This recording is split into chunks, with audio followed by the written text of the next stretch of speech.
I'm sorry, folks. I hope everybody's doing well tonight.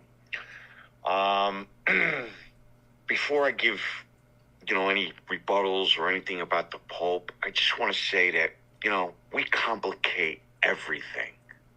And we divide and conquer everything. And we're always looking for who's right and who's wrong. Well, it is a debate, so... It is, but that sounds awesome and base to me. The whole purpose is to have a personal relationship with God. That's where it all begins. Okay. Well, are you... This relation... Is this Jack Nicholson? All right, we're going to move on. So we specifically requested a person who wants to argue the Roman Catholic position, not evangelical testimony. I don't know. That sounds pretty base to me. Conquer, divide, find truth, separate from error. Isn't that what Jesus said? I did not come. I came to divide. We prayed for our bishops to rightly divide the word of the truth. Amen. King, did you want to speak? You got to unmute, King. Can you hear me? Yeah, what's up, man? So I'm a Roman Catholic, and I have one question about Matthew 16, because I'm kind of a Sedevacantist Catholic, so because I can't really be consistent with the Vatican II and past. Let me see. Well, so I was wondering. As a Roman Catholic who's a Sedevacantist, how are you ever going to have a pope again if Francis has basically chosen all the cardinals to be a bunch of liberals that you think are no longer Catholic as well? How are you going to ever get a pope again?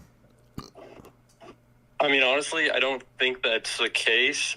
I think it would be that either this is the end times or we would have to rely on Orthodoxy to do that. To come to the Catholic faith, I think. So you're going to rely on the Orthodox Church to come back to Rome to save the Roman Catholic Church? I don't expect that, but I think that would be the only real solution. Okay, well, that's not going to happen. So yeah, I know. Have you read Etsy? Have you read the document Etsy Multa? Yeah. Okay. Do you not think that, even though that's written against the old Catholics, does the principle in this not refute Sedevacantism? I think that, I don't think it refutes it entirely, but I can see how it can be used as an argument against it. Okay. Well, how does the promise that we have, in Vatican I, that there would be successors in the office of Peter to the end of the world, how is the fundamental components of the Roman Church, how is it not lost if it loses its fundamental constituent component of unity, the Roman See?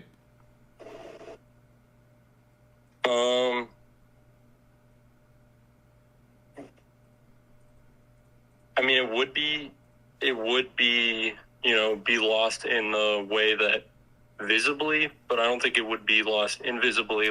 No, now you're a Protestant, okay? Because the Vatican I does not say that there's an invisible church, an ethereal, Platonic form of the papacy. The only papacy that you can be in communion with is the visible one over in Rome.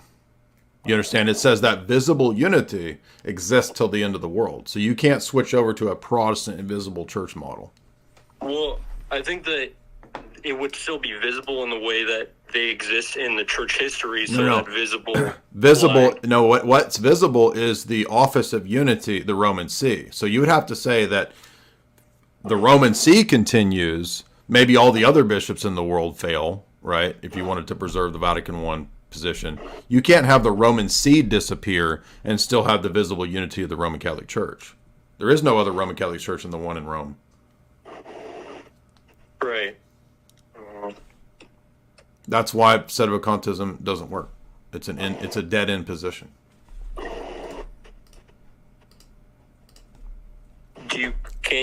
Don't you see how it could be possible that this could be similar to the Old Testament?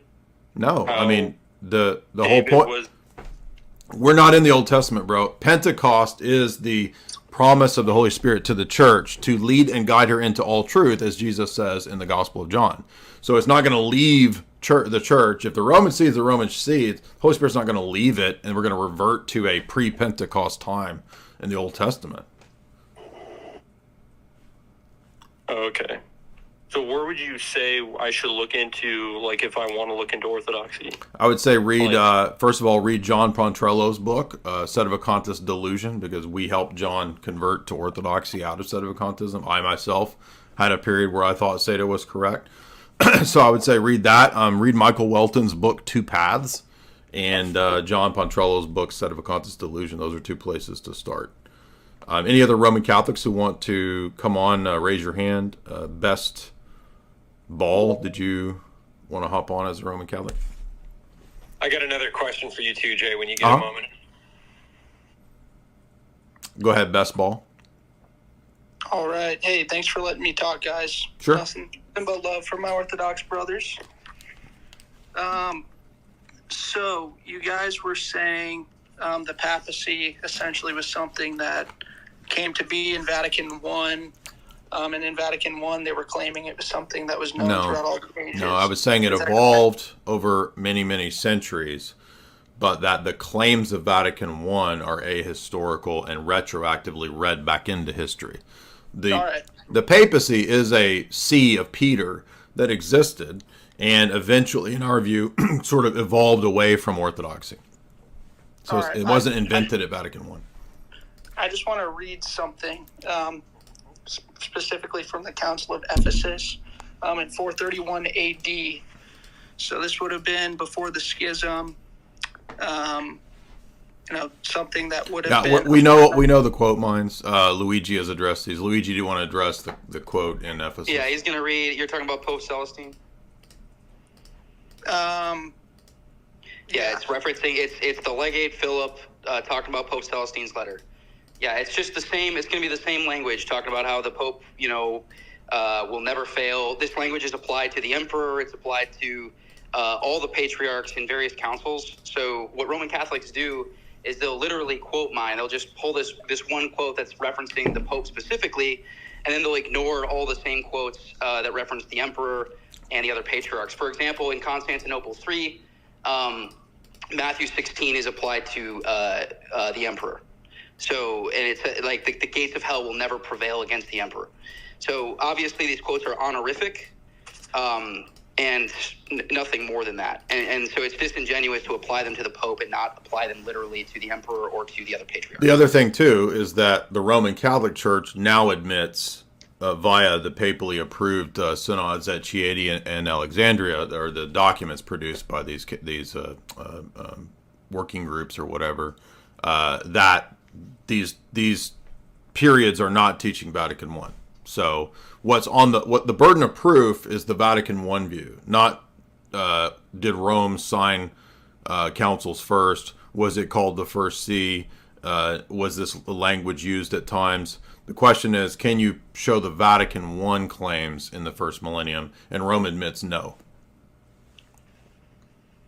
So can I just read this excerpt? I mean, I wasn't here for earlier in this discussion. Instead of, just saying I was going to pick a quote. We knew what you were going to read. So, and you admitted it, yeah.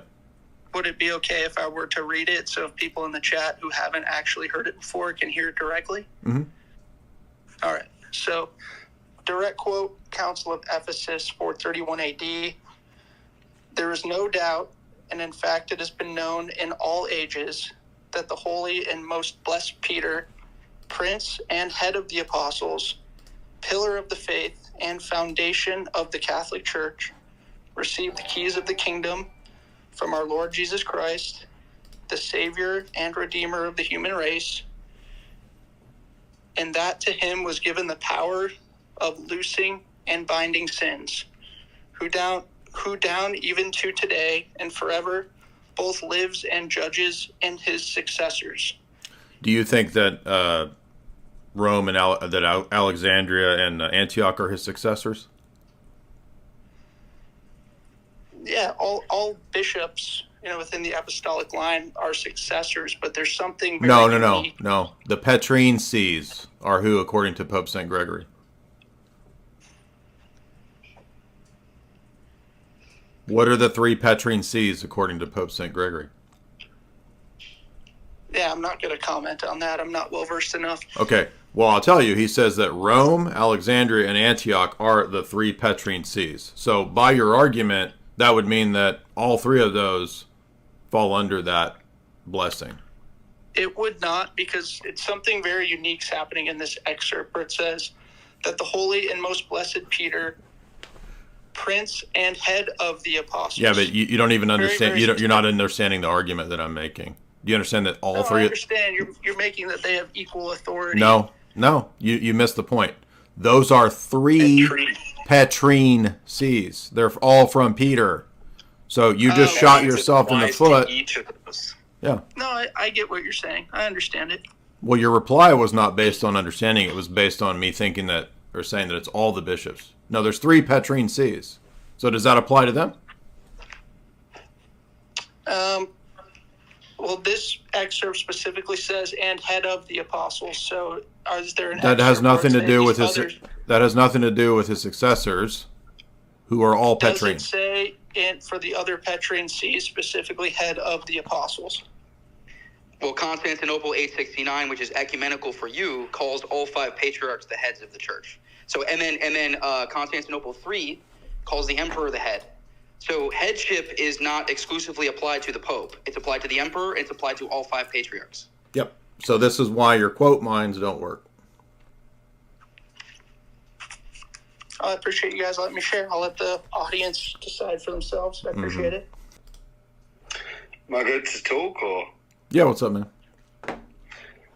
I have a little bit different of a question. By the way, Jay, I just found you about 3 weeks ago, oddly enough.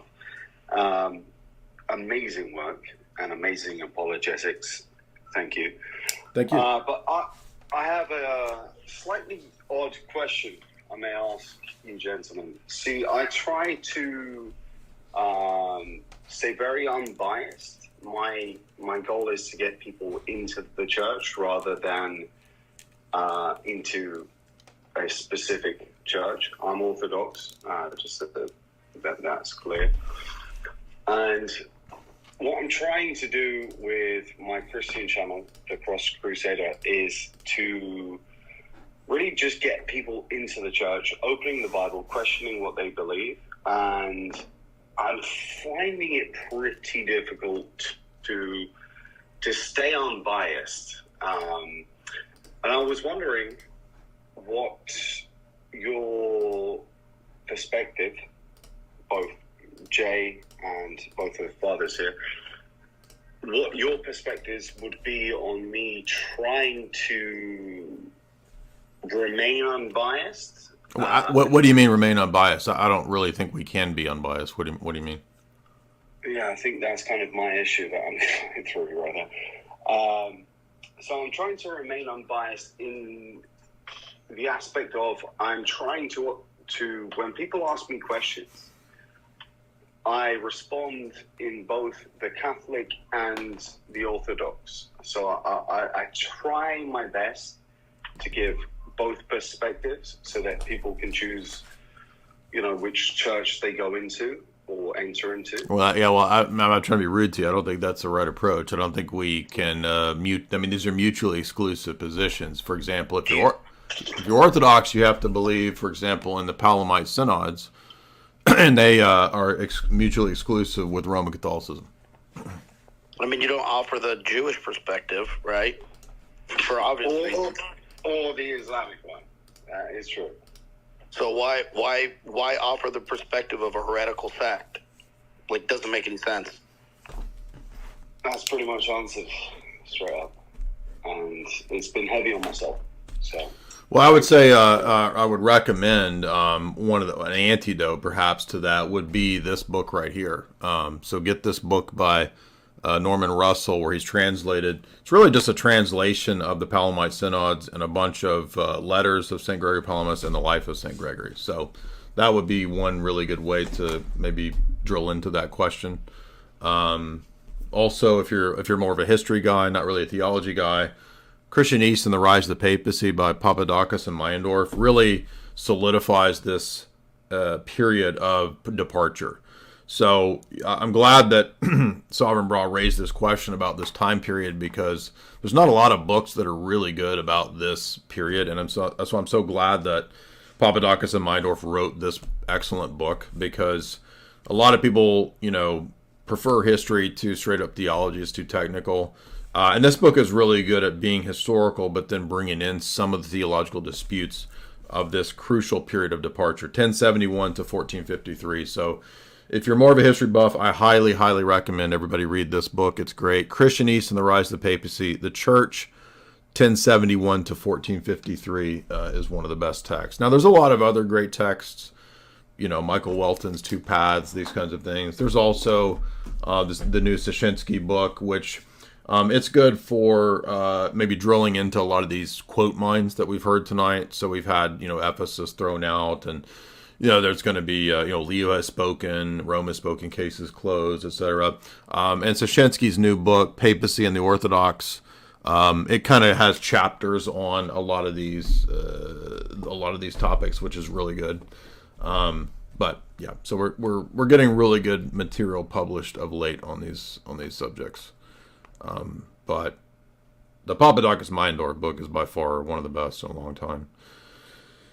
And then the Norman Russell book is just like, this is now essential. Like we haven't had an English translation of the Palamite Synods really until this, and this is all of them. So this, and the reason that's so important is that we've had so many of these Roman Catholic car salesmen trying to tell us that, we're all saying the same thing, and actually Palimism is can be reconciled with Thomism. No, this explicitly rejects the Thomistic reading of Palamos in the fourth Tomos. The fourth Palamite Synod specifically rejects the Thomistic view.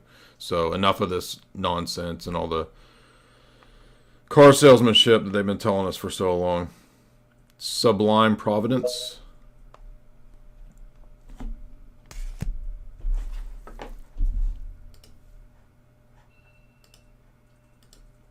Got to unmute, man.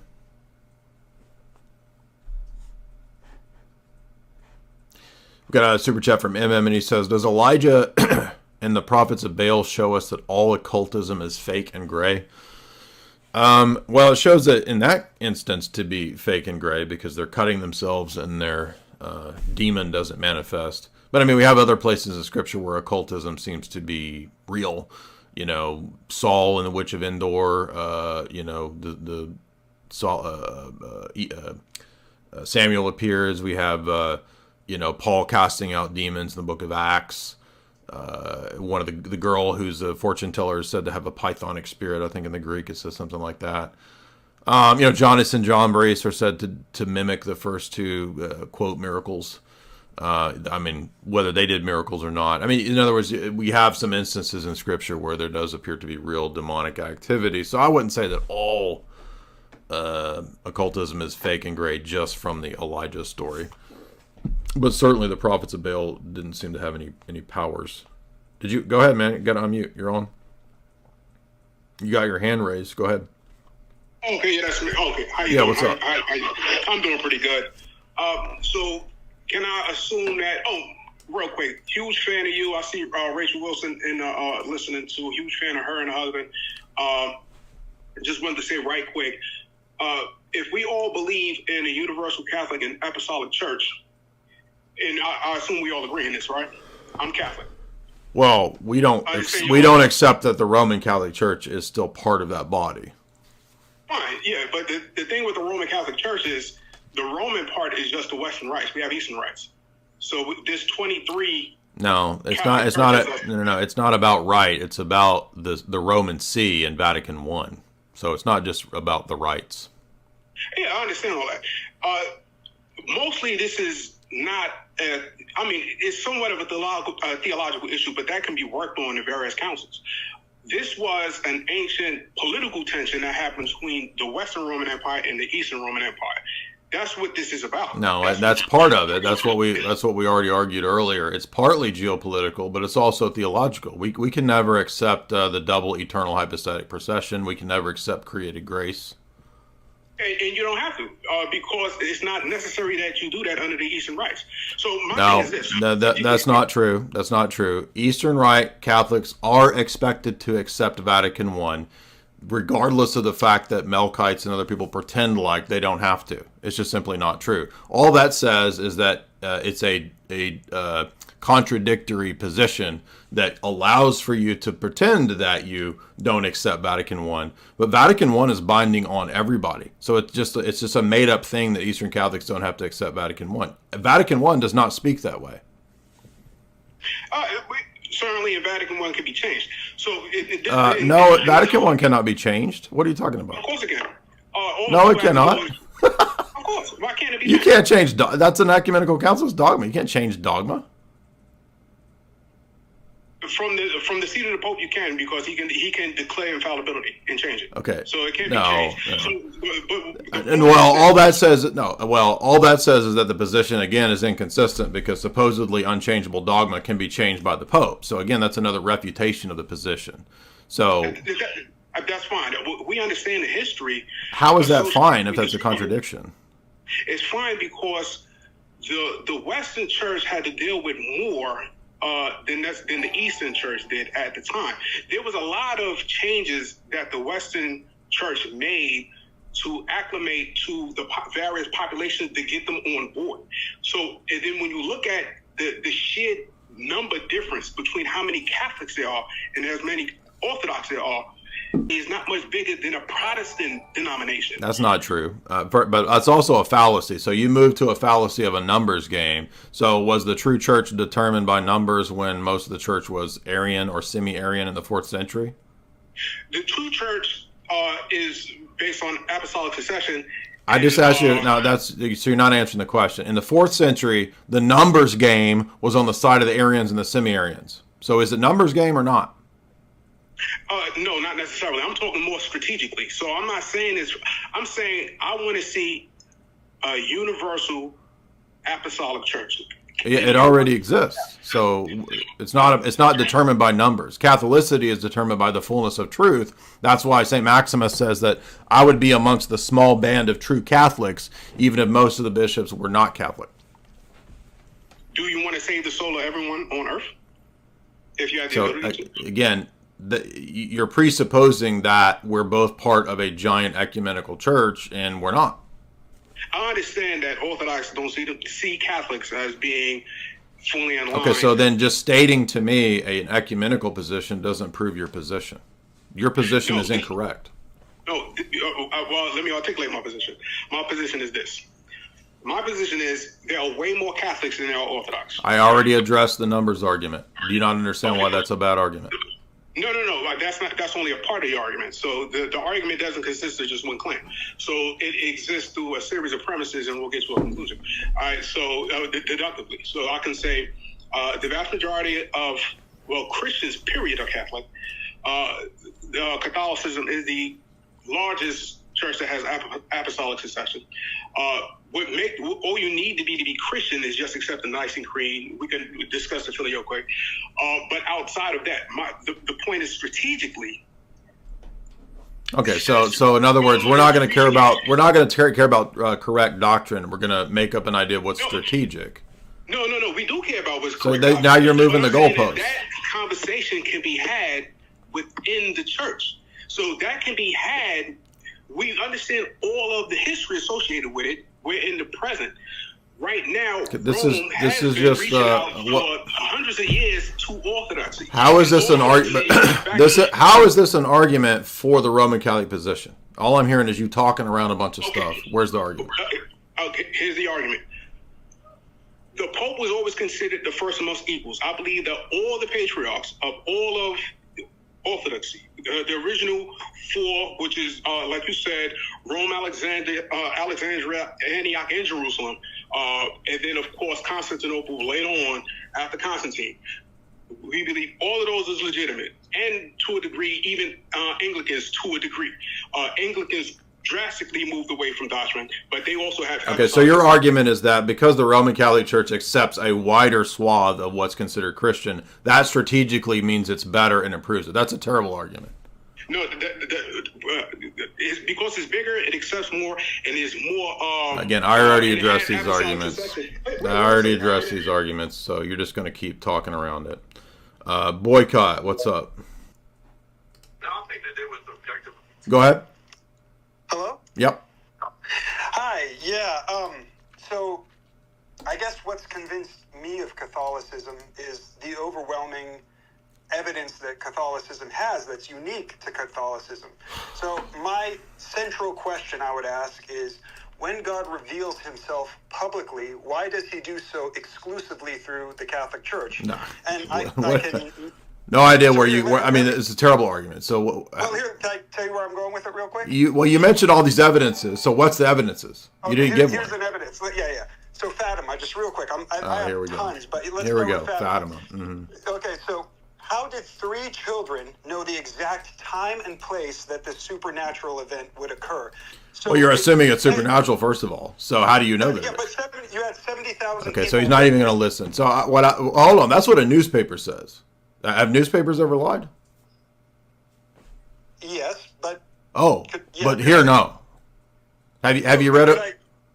Have you read that... Well, let's take it to the... So you're going to say a miracle claim. Hold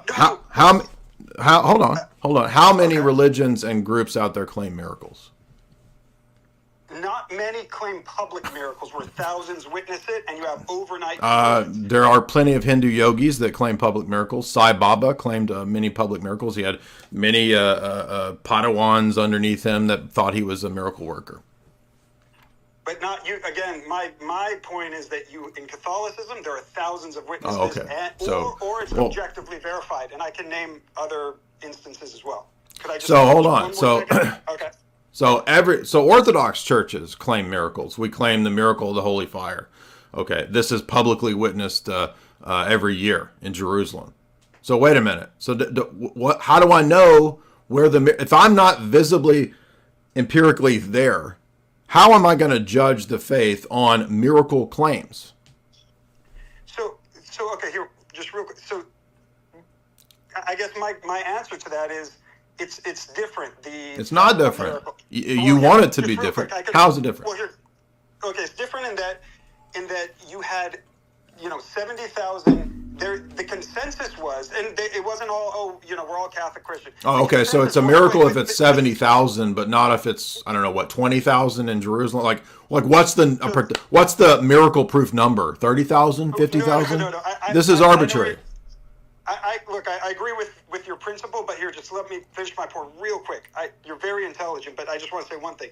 So what happened was it was pouring down rain, puddles everywhere. I know the story of Fatima. I used to be a Roman Catholic man. Okay, we don't need we don't need the story. Okay, we know what Fatima is. We know the claims of it. How am I supposed to know that that's the miracle that I go with versus another miracle claim? Is it the specific number of people? What's the miracle number? What's the magic miracle number? 50,000? Yeah, thousands of people witness. And if Catholicism is false, then how did 3 children Catholic know the exact time and place that this... Yeah, I believe that's a geopolitically motivated story to prepare for World War I, and that the Western powers use that as a way to prepare war with Russia. So you think... Okay, well, if you think it's a lie. You think that, everyone, all the witness stories and the newspaper articles and all of that, it's all false? I believe that even if it were true, it has nothing to do with proving what religion is true, because every religion has all kinds of claims. Every religion has all kinds of miracles. So there's no way that miracles can be the thing that determine the true and the false faith. But not to this degree, though. That's arbitrary. That's arbitrary. So again, I can come up with, if you go to Russia... If you go to Russia, you will hear countless stories of miracles. So do you hear me arguing that proves Orthodoxy? Because in the 1,000-year history of Russian Orthodoxy, there's miracle claims. If there were thousands of witnesses... So again, it doesn't matter, because there's nothing about the number of witnesses that makes it suddenly the one that's true. because there's thousands of witnesses in Jerusalem, and you discount that one. So then you have to come up with. So now there's miracles in the false faith. If there's miracles in the false faith, then the miracles don't prove the true faith. No. The miracle of the fire in Jerusalem hasn't been objectively verified, because another example would be... Okay, so now you're arbitrary. Yeah, so right. But I'm supposed to accept 100-year-old news stories that happen to fit into geopolitical strategies. Let me ask you a question about Fatima. Sure. Where does communism come from? Russia? Okay, yeah, okay. Does it? Yeah. No, it doesn't. Where does it come from? You tell China? I'm not trying to be mean to you, man, but no. It doesn't come from China. It doesn't come from Russia. You don't know where communism originates? You believe Fatima, you don't even know where it originates? Tell me. It comes out of England. Okay. Okay, so how come Mary didn't mention that? How come Mary didn't mention that? Yeah. What's your point? She said, because there's a geopolitical motivation to what she said. Preparing for World War I. But what's your point, though? Okay, what's my point is that it's not Mary if she's not telling you the truth about where it comes from, and she's giving the impression that it comes out of Russia. Communism doesn't come from Russia. It comes from England, like Marx and Engels. And it was exported to Russia. You don't know this? But in regards to the Marian apparition, what I mean, are you talking about the third secret of Fatima? Okay, no. Because that hasn't been revealed. There's just skepticism. Mm-hmm. Because that, I mean. So the one thing I kept getting in like Orthodox circles was Rome had this primacy of honor, which just didn't jive well with me, because it just like didn't seem consistent with history. That like certainly Rome had way more of a primacy than just honor, and I think the Council of Sardica was just a clear rebuttal of that. Yeah, I totally disagree. In fact, if you read the very document I just mentioned, paragraph 19, 3 sentences prior to the statement that the Bishop of Rome did not exercise authority in the East is about the canons of Sardica, and let me read it. Over the century, many appeals were made to the Bishop of Rome from the East in disciplinary matters, such as the deposition of a bishop. An attempt was made at the Synod of Sardica in 343 to establish rules for this procedure. Sardica was received at the Council of Trullo in 692. The canons of Sardica determined that a bishop who had been condemned could appeal to the Bishop of Rome, and that the latter, if he deemed appropriate, could order a retrial to be conducted by the bishops in the province neighboring the bishop's own see. It's not a de facto autocratic move of the Bishop of Rome. Appeals regarding these disciplinary matters were also made to Constantinople and to other sees, the very thing I said in the Ibarra debate when I debated Ibarra, which they were all laughing at, but is right here in their own Roman documents. Such appeals to sees were always treated in a synodical way. So the very argument that Roman Catholics try to make is in this Roman Catholic papally approved document admitted to be interpreted in the Orthodox view. I see. Okay. Yeah, if you read Sardica, it's retrial. It's not autocratic unilateral operations. And it admits that there's appeals were made to Constantinople, and I think even Alexandria. I think even Athanasius. There's discussions of appeals being made to Athanasius at Alexandria. So I brought that up in the Ibarra debate, and people were acting like that's not true, and it is true. Yeah, I never, it was tough for me to assent to Vatican I, but I just could not see Rome as just being a primacy of honor. I knew that it was more than that, but at the same time, Vatican I was, the language in Vatican I, it's hard for me to reconcile that with the... Okay. Well, setting aside all these reconciliation of these ancient documents, does it look like the present-day Vatican has maintained the faith of the ancient church, praying in mosques towards Mecca? It's tough because I feel like liberalism has creeped into all churches. No, but this is different because the Roman Church is built on the guy in Rome. The Orthodox Church is not built on one dude. Yeah. But ultimately, do you believe in indefectibility, right? Because I mean, the selling point of Rome is infallibility, indefectibility, solutions to crises, preservation of unity.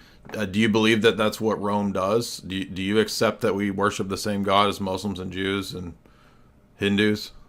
I assent to the Vatican I teaching without fully understanding it at this point. That's really where I stand. Well, this is Vatican II teaching, though. Yeah, and Vatican II, obviously, I have to. Okay. So as a Catholic, I have to. Right. But I would say that I'm questioning it at this point. I'm trying to do my research. I've been on the fence for a while. Yeah, I understand. So, I mean, I struggled with it too for a while. I understand. It sounds. Can I throw in one thought, Tyler? Just something to consider. Yeah. I mean, forgive me because I don't want this to sound harsh. We obviously don't know each other, so this is not a personal criticism or attack or anything like that. No worries. But it sounds very cultish. So it's like you get into arguments that don't make sense, that don't add up. You can't trust the things that you're seeing right in front of your eyes. And then the response is like, yeah, but I have to believe those things. And it's like, that's not a good place to be. I've been Orthodox for 17 years, and I literally can say I've never had that attitude. I've never stopped and thought, you know what, the church is doing something totally cattywampus that doesn't make any sense whatsoever, and I've just got to kind of turn my brain off and just accept that this is part of being Orthodox, that I have to kind of accept this type of behavior. You know what I'm saying? So yeah, that's true. But would you guys how'd you guys feel about female deacons? Well, it's not even how we feel about female deacons. It's like you have a group in Alexandria who's been making a lot of unilateral decisions in their own diocese. If you actually understand what's going on there, they've had huge problems with their own clergy being upset with their local bishops because they're not listening to them, right? So there's a whole host of issues that are going on that were prior to this, and then you have them, quote-unquote, ordaining a deaconess to a role that has never existed historically within the church.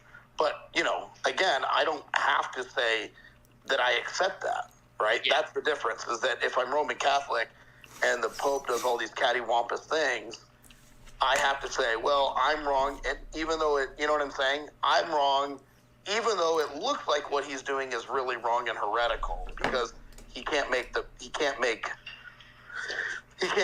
decisions. He can't do bad things. And I think that's the point that Jay's going back to, is look, since the beginning of Christianity, there's been heretics in the church. That's not this isn't like a new concept or something.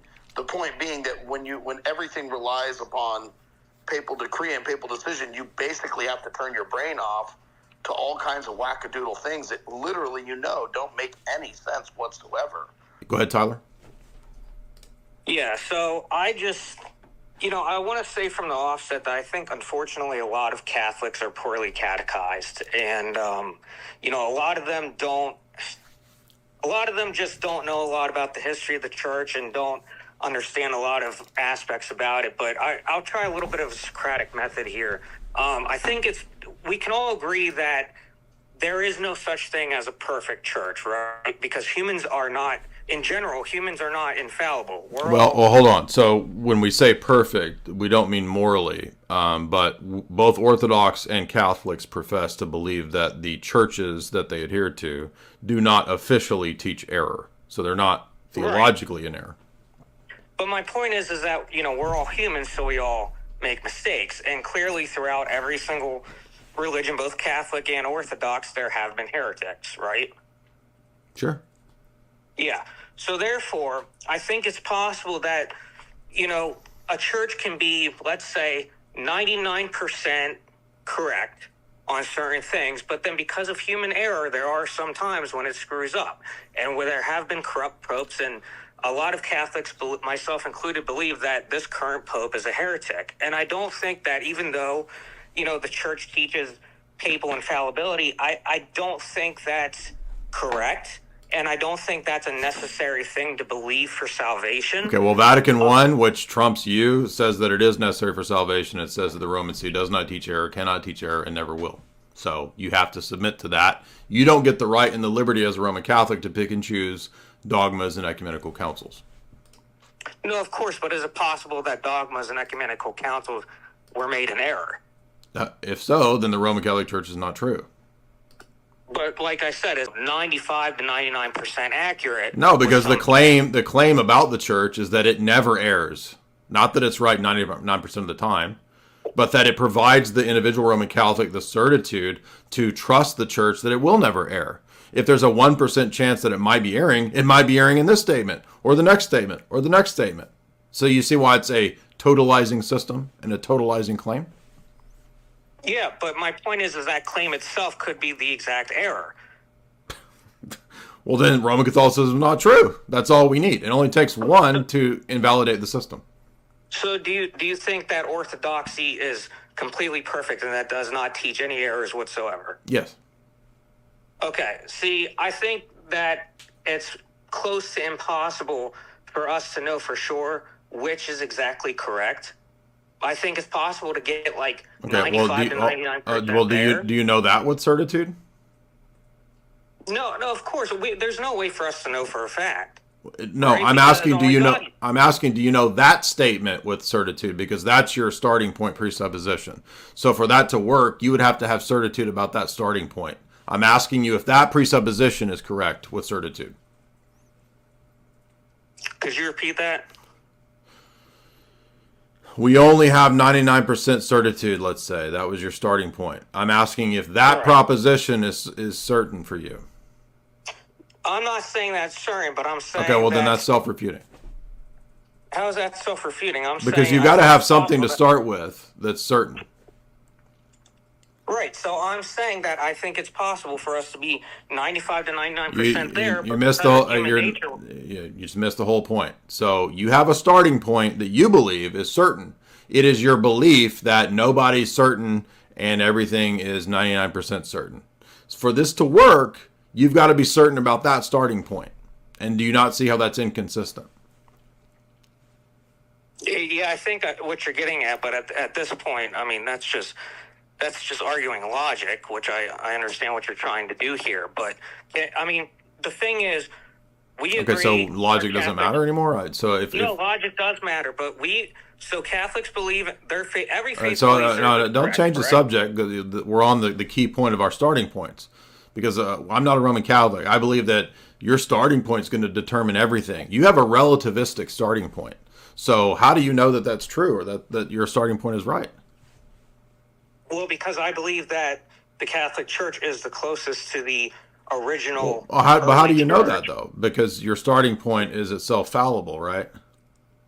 No, I think through people's own research and through discernment, spiritual discernment, I think that's okay. Well, but hold on, some people are wrong sometimes, right? So ultimately, it's not the Pope or the Roman Catholic Church; it's you that's the final authority in this system, right? No, I don't agree with that. I think it has to be in communion with Scripture, closest to Scripture. No.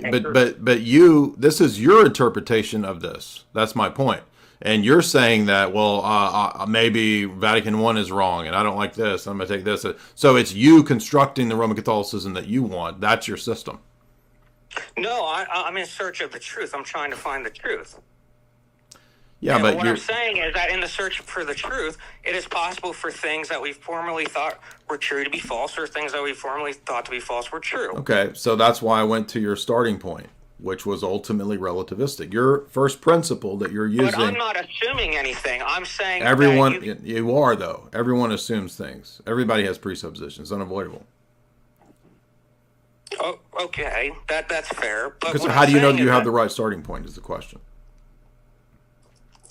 Well, I guess technically... Does anyone know that, really? Okay, so you're a relativist. That's my point. No, I'm not a relativist. Well, how are you not? Does anyone really? How are you not? That's what you're arguing, basically. What? No, I'm not. What are you talking about? Why would I be a relativist? I'm just asking you your position. Everyone has a right. My position is born and raised Roman Catholic. No. Okay. Why the position's true? I know what your position is. I'm asking you why the position's true, and it sounds relativistic.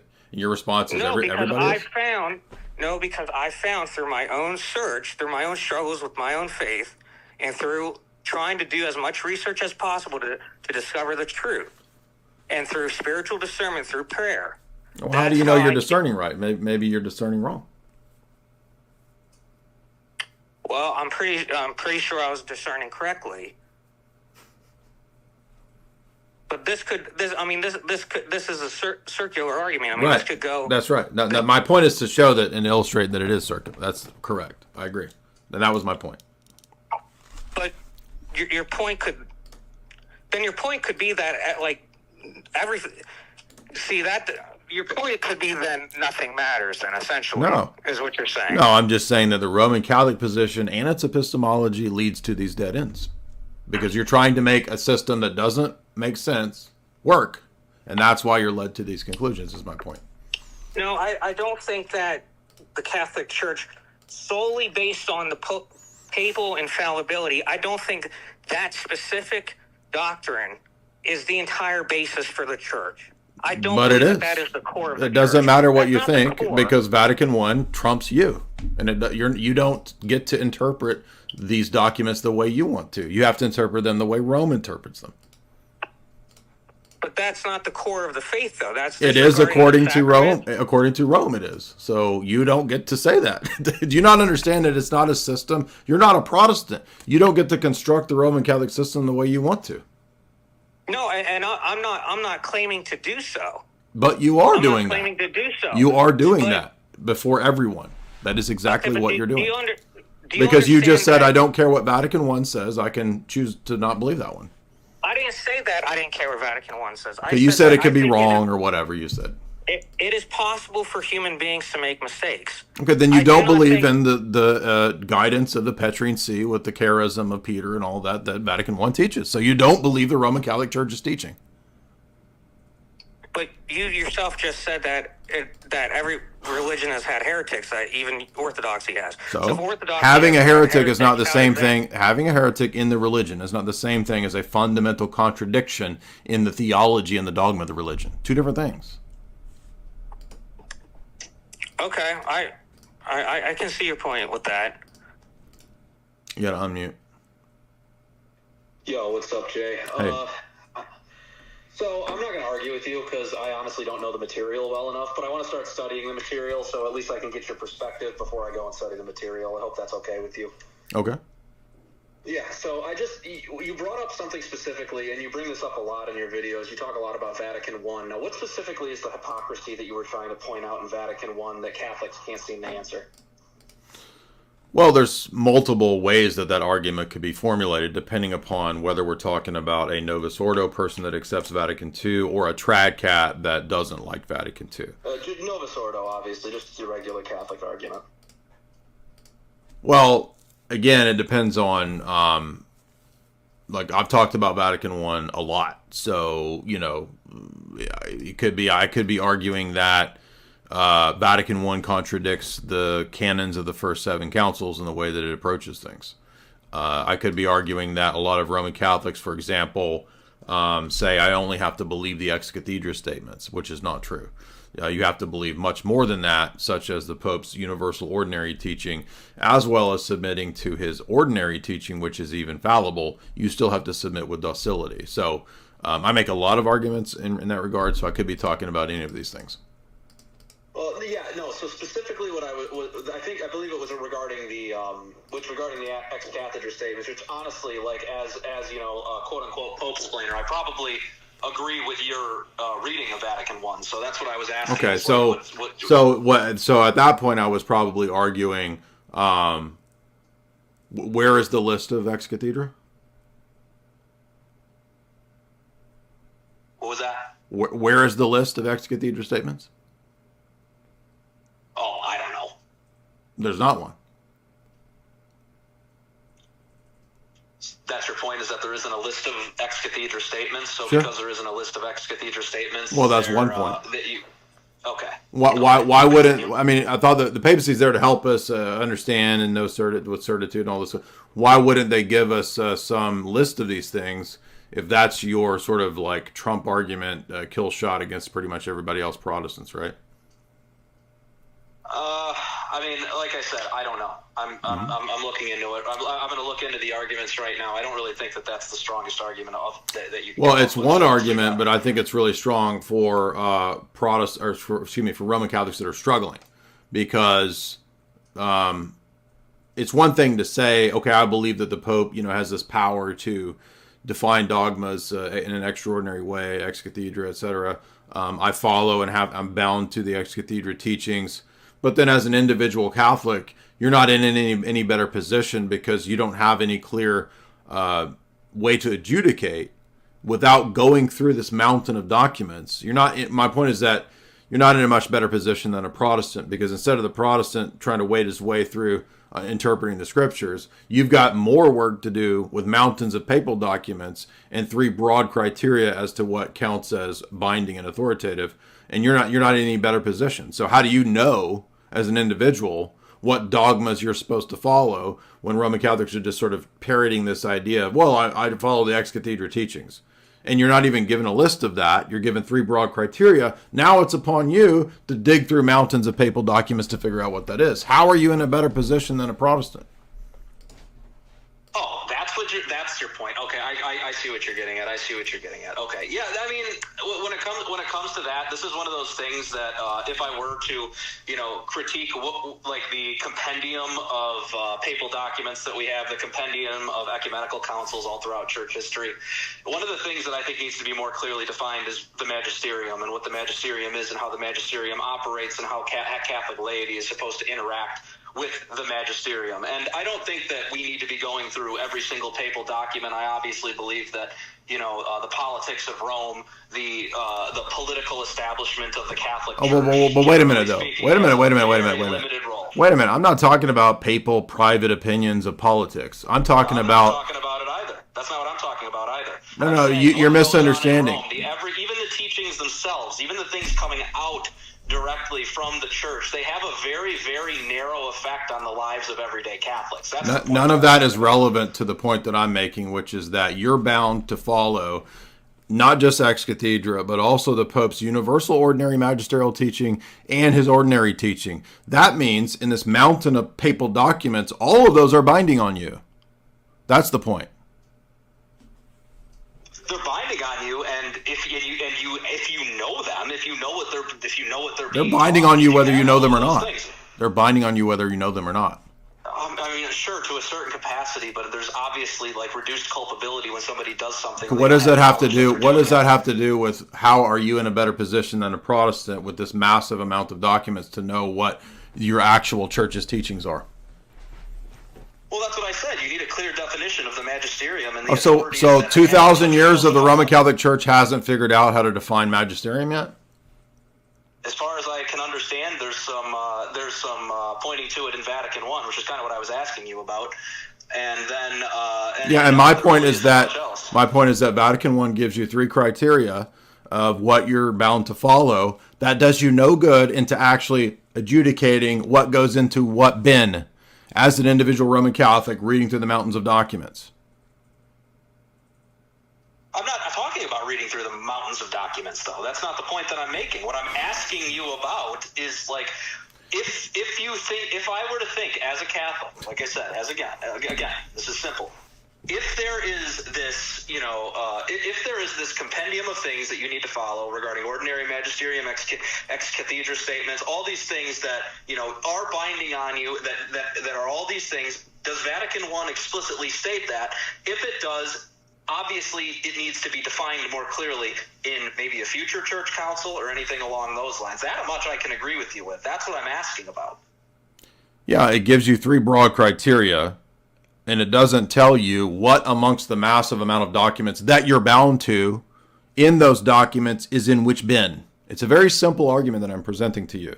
So the fact that you're saying, I don't care about all those other documents, That's my argument. My argument is that you have to care about all those other documents because you're bound to those documents. And the three broad criteria do not give you any better epistemic position than a Protestant reading the Bible. Okay, so the papacy doesn't do what it's supposed to do. You're misunderstanding what I meant by I don't care. I mean, I don't care in regards to this very narrow, specific thing. Not that it doesn't matter on, an epistemic Okay, level. well, but you're not addressing the challenge that I'm presenting, which is that you're in a position. I told you I'm not going to, because I don't know the answers. I'm literally trying to get information from you so I can look it up and understand it better myself. Okay, well, Vatican I's not long. It's a short council. You can read it, print it out. It's about 15 pages if you print it out. Right, but I need to know what your objections to it specifically are. That's my point. Sure, and I mean, again, I've done papal infallibility is one of the things that you bring up quite often, and I'm guessing it's regarding what you're saying about the ex-cathedra statements and the magisterial teaching. I think this is a very strong argument, given the fact that Roman Catholics are always saying that we have the trump card, which is the office of the Pope, which allows us to give certitude, to settle disputes, to know what the dogmas are, to be certain of our faith. These are constant pop Catholic arguments that we hear all the time. My point is that what Vatican I tells you is three broad criteria and doesn't actually tell you what to put into those bins. And so if Roman Catholicism was actually going to do the work that it claims to do, we should at least have a list of the ex-cathedra dogmas. You don't have that. So this is a ridiculous, bureaucratic, stupid system. That's my argument.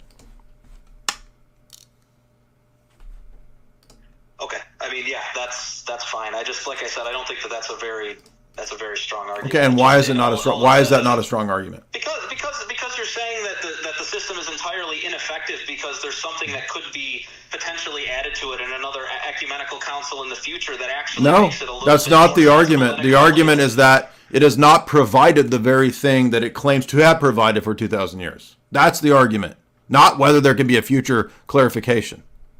So what you're specifically saying then, and I want to make sure I'm understanding you. Well, you get aggravated? I'm asking for understanding. Because you're being obtuse. It's a very clear, specific, obvious argument. No, I'm not. I'm not being obtuse. I'm actually being honest and asking you genuine questions. If you want to assume that, you're welcome to. Okay, well, how many more ways do I have to do? So look, the argument is this, that the Roman Catholic apologists all the time constantly argue that we have the trump card as a Roman Catholic because we can give certitude, clarity, unity, provide pastoral universal guidance through the office of the Pope as supreme teacher. He's indefectible, he's infallible, etc. That's the claim, that's the argument. That's the car salesmanship that goes on. And what I'm saying is that when we actually try to look at the doctrines and what I'm bound to follow, when we raise a very basic question as to, okay, what are the ex-cathedra dogmas that I'm bound to?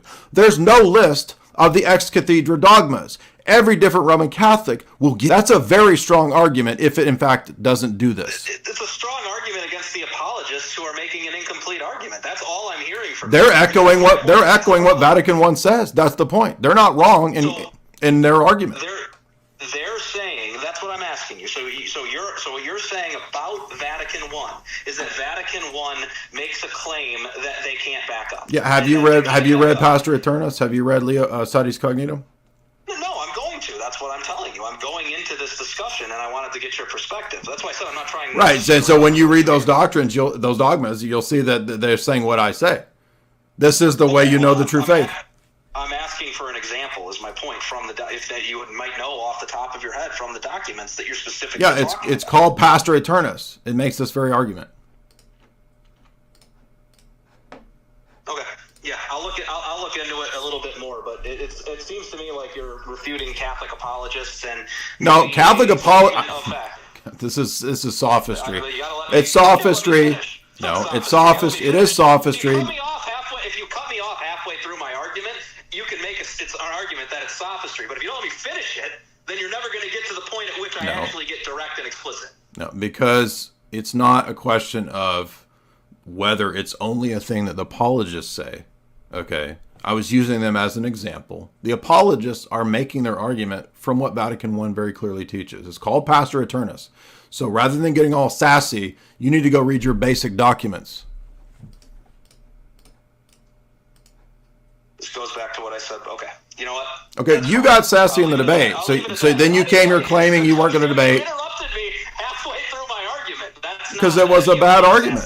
Because it was a bad argument. It wasn't a complete argument. It wasn't a conclusion. What are you refuting from my argument? It's irrelevant. It's not a question of what the apologists as authorities are saying. They're basing it on Vatican I. I'm asking you what part of Vatican I? It's called Pastor Eternus. It's called Pastor Eternus. Oh my gosh. What from Pastor Eternus? It's not, okay, this is ridiculous. He doesn't even know his own documents, and then he's playing like he's this victim, and I'm cutting him off. This is what we get with these people. Unbelievable.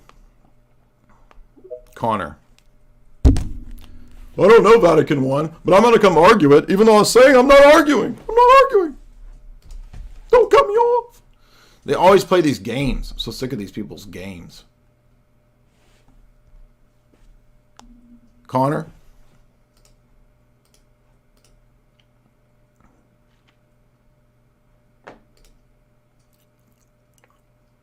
Go ahead.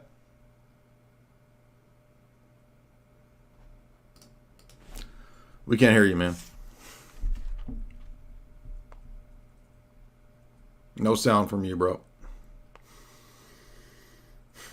Bradley.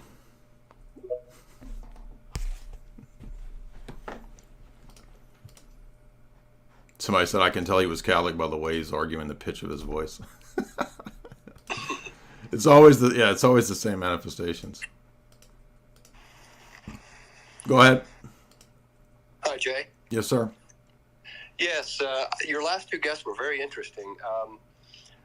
Just a little bit of background. I was an RCIA teacher.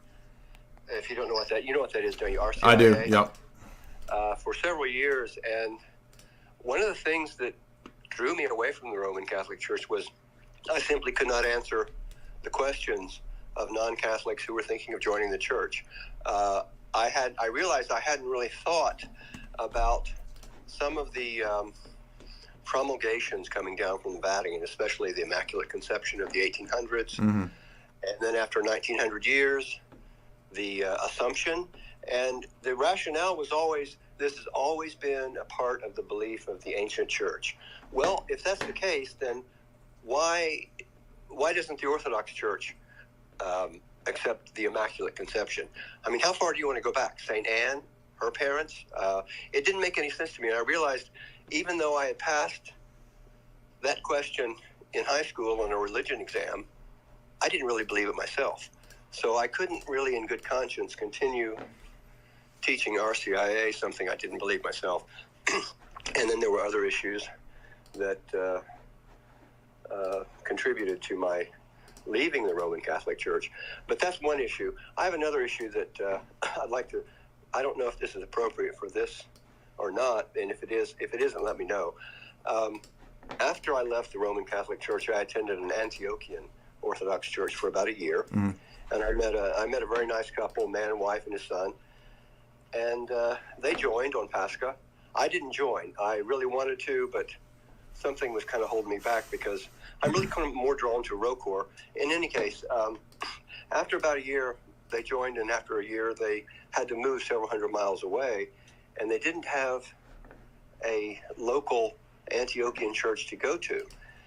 And from my understanding, what the man told me was his previous pastor, had to undergo a sort of a negotiation with a Greek Orthodox church to transfer his membership there. And I know that there's a population problem and, overlapping dioceses and in this country, but Orthodox Americans are somewhat at a disadvantage because if you're Roman Catholic in this country, all you need is a letter of transfer from one church to another. It's a pretty simple process, but where you have to cross jurisdictions and get permission, to join, I can see that I wonder how many Americans have that problem. I mean, a laity can go to whatever Orthodox church they want. They don't have to do letters of transfer. So, Well, anyway. Are they allowed to receive communion, or do they have to? Is there like a? I know. Yeah, absolutely. I'm not trying to be rude. I'm going to move on. We're talking about kind of Roman Catholic Protestant stuff, not Orthodox jurisdictional issues. But yeah, I mean, unless you're under some canonical impediment, you can. Drago, we got another Roman Catholic.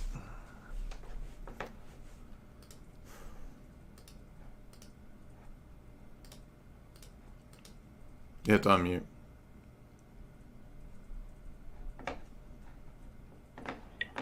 Is it on me? Sorry, because the stuff cut off, or someone else speaking?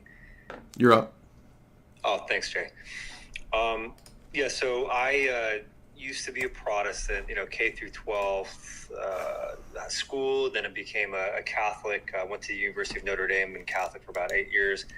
But I am, I'm going to start looking, just get up to speed on the different church history positions, Orthodox, Catholic, etc. But I know we're focused more on the Protestant stuff.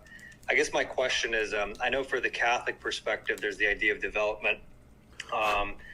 Whereas, people who criticize Catholicism would say, you're kind of adding stuff that wasn't there before. I know someone mentioned the Immaculate Conception.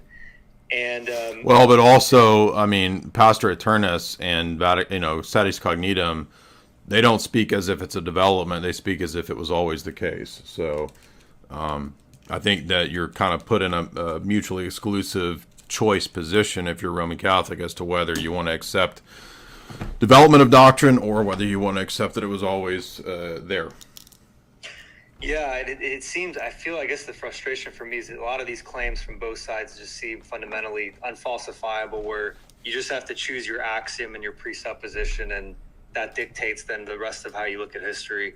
Is that a fair thing, or do you think that you can definitively have the correct epistemology without resorting to just an arbitrary selection of an axiom? No, I think that if Roman Catholicism contradicts at a dogmatic level, that's all you need. That invalidates the system. And would you say, for example, let's say transubstantiation, right? The formalized presentation, like that language wasn't used. It wasn't written like that in the early church. But how can we know whether, from argument from silence, whether it's a clarification on something that was previously intuited, so you kind of intuitively knew it, and then you just created language to describe the intuition behind the concept, versus just creating a novel concept entirely that wasn't even grasped intuitively? Like, is there reliable? Okay, well, I don't. So I think Yeah. that's a different topic in terms of explicating and clarifying what was already believed. We don't believe that doctrine develops. We don't believe that there's something that the faith has at the seventh council with icons that's new and wasn't the case in the apostles, right? So a lot of times, for example, Eric Ibarra will say, well, look at the icons they developed. They didn't have those in the first century. And yet when you read the Seventh Ecumenical Council, it says it's not a development, it's an apostolic tradition. So he goes against the very thing the council says. So that's different. So we have a different approach. We don't think that there's some deficiency to the patristic period that's complete. Calling crusades against Muslims versus going and praying in mosques towards Mecca. Okay, that's a straight up contradiction. How is it not? Saying at Chalcedon that clerics cannot be members of the state, and then you have the papacy saying that you have to believe that the papacy is a state with universal world geopolitical power to be saved. I mean, to me, those are just contradictions. Yeah, I'd have to look into those. On the former one, though, we talk about crusades on Muslims versus praying in a mosque. Is that just kind of like some kind of official doctrinal thing, or just more of a pastoral discretionary, maybe bad judgment? No, see, again, you can't, like the councils teach that clerics cannot go to synagogues, mosques, or the gatherings of heretics and schismatics to participate in liturgical services. So to go into a mosque as the Pope and to pray with the Muslims towards Mecca is an action of apostasy in traditional moral theology of the Roman Catholic Church. I see. Yeah, I got to look at that event.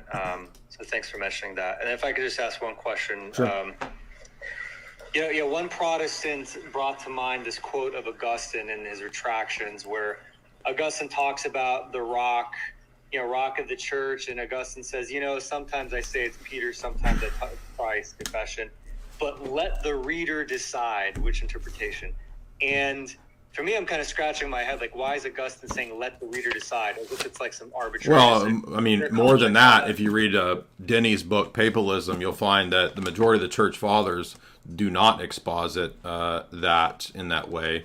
There was a lot of dissension, a lot of dispute about the rock and about Matthew 16. And so that to me says, well, wait a minute, if there's a lot of dispute and dissension, then it's not. So 44 of the church fathers believe that it's the faith. 17 of them say it's Peter. So much for what was believed everywhere at all times by all. Yeah, no, I see what you're saying.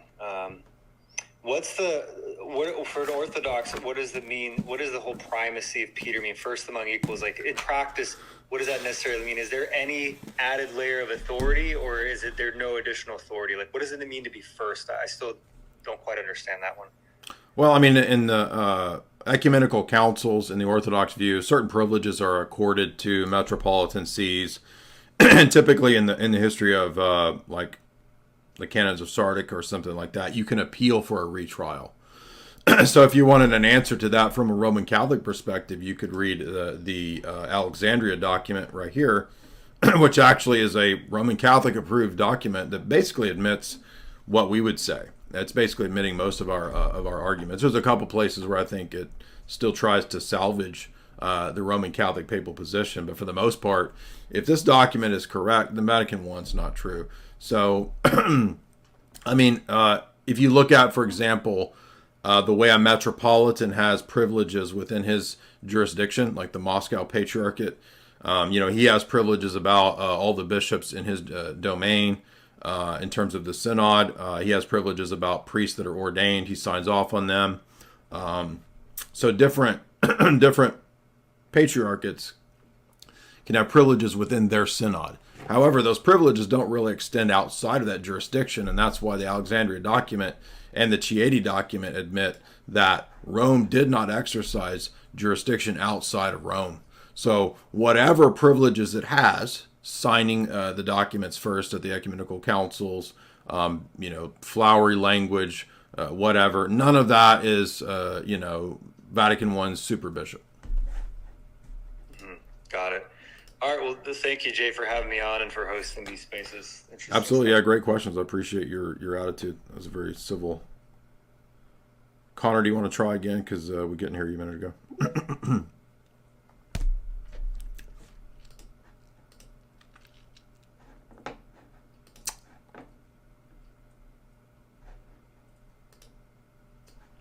Hey Jay, appreciate you giving me a second chance to. Yes, sir. Sure. So I hope this isn't getting off topic, and I'll leave the ground if it is. But I did hear you addressing about preterism and some eschatology questions there. And I've been having some discussions with some Orthodox. I'm Protestant, and I have encountered this concept of the great apostasy, and it's playing. I have some questions about what Orthodoxy believes about this. Is this the standard teaching? And it also seems to me that there might be some issues with the debate about the West versus the East, as the question is, I guess, the West kind of looks at the future as we are progressing. There was a progression in Christianity, is looking towards a future that is going to be different than the past or the present. And maybe Orthodoxy doesn't see things this way. If you mean do we see truth as something static and unchanging? Yes. Mm-hmm. So the faith that's once for all delivered to the saints, as Jude says in Jude 3, that's sufficient, right? So there's nothing that occurs in the 7th century that makes up for deficiencies in the 1st or 2nd century. So a lot of Roman Catholics have this attitude of like, well, that was the early, infant church, and it hadn't developed into the flowery medieval, worldly kingdom of the papacy yet. We would say no. There's nothing deficient in the 1st century that the 7th century adds. So, and so preterism, you seem to buy into that view. Is that a general Orthodox view? Yeah, I would say most of the Eastern Church Fathers that comment on those passages have a typical partial preterist attitude. Athanasius, Cyril, St. John Chrysostom. Okay, and the great apostasy, is this a concept in Orthodoxy, or what is that even? Yeah, I would say when it's discussed, you have a lot of elders, saints, and church fathers that talk about a final day's apostasy based on the Thessalonians text, yes. There's an Orthodox book that's well known called Apostasy and Antichrist that's put out by Jordanville Monastery. Jordanville Monastery. Look into that. Okay, but so truth doesn't change, but then Christianity is progressing to, there's some vision of the future in the Orthodox concept. Well, I mean, again, you're using kind of terms that are not like, I don't know what you mean by progressing. I mean, we would say that, the gospel being spread is progression, but progressing like into progressivism or Newman's doctrinal development, no, we don't believe those things. No, I totally understand that, but I guess, and I'm using language because I don't really have the theological language. That's fine. That's okay. I have very conservative beliefs, so I'm not talking about liberalism per se, but I do find this frame, it seems like with a lot of Orthodox, where they just find everything, like the whole rational mind in the West is corrupted because we're trying to create a society or a world that is better than the one we have now. And it seems to me that in the Christian frame, this is essentially what we are doing, yes? So maybe we're not discovering more truth, but we do have to discover more truth. The truth is not changing, but we're discovering it, no? Well, there's created truths and truths about the world and nature. Those can be new discoveries, but we're not making new theological discoveries. There's no new dogmas or something like this. So, again, I guess I'm just not sure what you're getting at with that. No, it's probably off topic for the space, but I'm going to look that up. So, the Great Apostasy book. Can you give me the title one more time? It's called Apostasy and Antichrist, Jordanville Monastery. Okay. All right. Thank you so much. Thank you. Yeah, good questions.